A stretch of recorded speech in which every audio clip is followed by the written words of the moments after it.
money, power, and influence aren't easy to acquire. They take time, effort, and often quite backroom deals. Unless, of course, you're born into it. Across centuries, certain families have accumulated staggering levels of wealth, authority, and social leverage. They've used that power to place themselves in the most strategic positions in society. These families have effectively beaten the economic game, and in doing so, subtly shaped society to suit their interests. They are among the most powerful families on earth. The Rothschild family. If you've ever explored conspiracy theories, you've definitely heard of the Rothschilds. From the outrageous to the semi-believable, they are blamed for almost everything. According to the internet, they control every central bank, the global economy, and possibly even the weather. With a rumored combined net worth of $400 billion, people ask the obvious question: who are the Rothschilds really?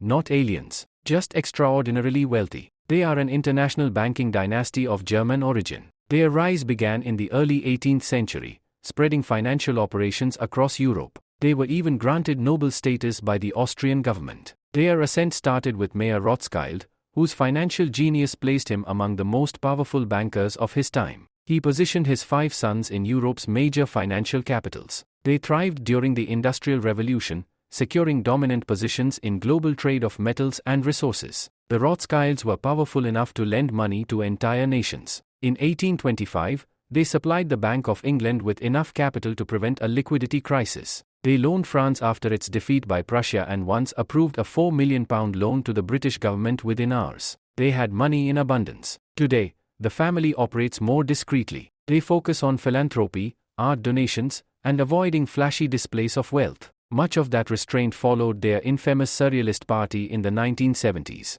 They remain powerful, influential, and surrounded by mystery, which fuels endless conspiracy theories. Whether they control world events is up to theorists to debate. The Windsor family, one of the most famous royal families on the planet, with branches across Europe and influence spanning the globe. If that doesn't impress you, their wealth might. Prince William and Kate Middleton's children aren't just royalty, they are already billionaires. Prince George is worth $3 billion.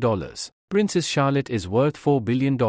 Neither is even 10 years old. The Windsors don't just preside over the UK. Their influence reaches every continent, yes, even Antarctica. In places like Canada, the monarch still appears on currency. Queen Elizabeth technically owned about 1/6 of Earth's land. She was the largest landowner in history, holding over 6 billion acres. She also served as head of state for 16 countries within the Commonwealth. This places the Windsor family's influence at an estimated $25 trillion.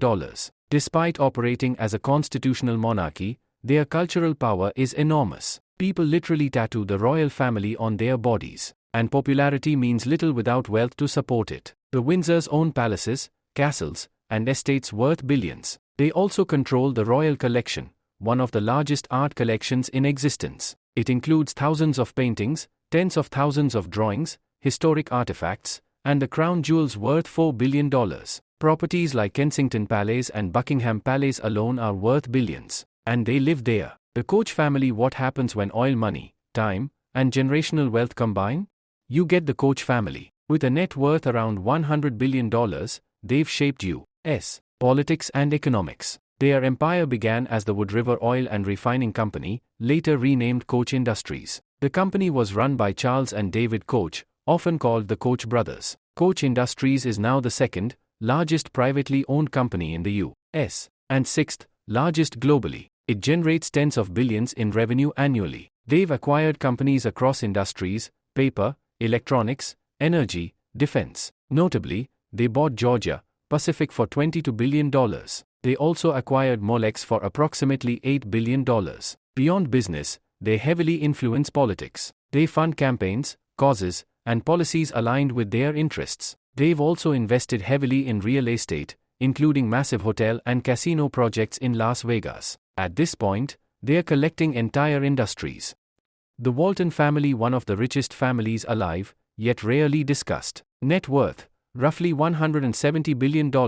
You already know Walmart. What you might not know is that Walmart operates over 500 stores in 24 countries. It employs around 2 million people. Founded by Sam Walton in 1962, Walmart became the world's largest company by revenue, earning over $540 billion annually. Its presence alone can wipe out local competition in small towns. Thanks to low prices and massive selection, Walmart serves over 220 million customers every week. The Waltons didn't stop there. They created Sam's Club, a warehouse retail chain with hundreds of locations and tens of billions in revenue. Their philanthropic arm has spent over $1 billion on education and environmental causes. They also influence politics, with family members donating across party lines. The Morgan family, their rise began in the late 19th century with J.P. Morgan. Born into banking, he became one of the most powerful financiers in history. He didn't stop at banking. He moved into steel. He bought Carnegie Steel for $480 million, more than the U.S. federal budget at the time. In 1901, he formed U.S. Steel, a $1.4 billion corporation. He dominated banking, railroads, and steel, controlling about 60% of the steel industry. He sat on the boards of nearly 50 companies. His influence reached global politics. After his death in 1913, his legacy became what is now the largest bank in the world. J.P. Morgan Chase holds trillions in assets and remains a financial giant. A fitting outcome for a family that once stabilized entire national economies. So which family do you think holds the most power? Conspiracies aside, these dynasties show how wealth, influence, and control compound over generations. And if you are curious how families like these protect their fortunes, there's always more history to uncover.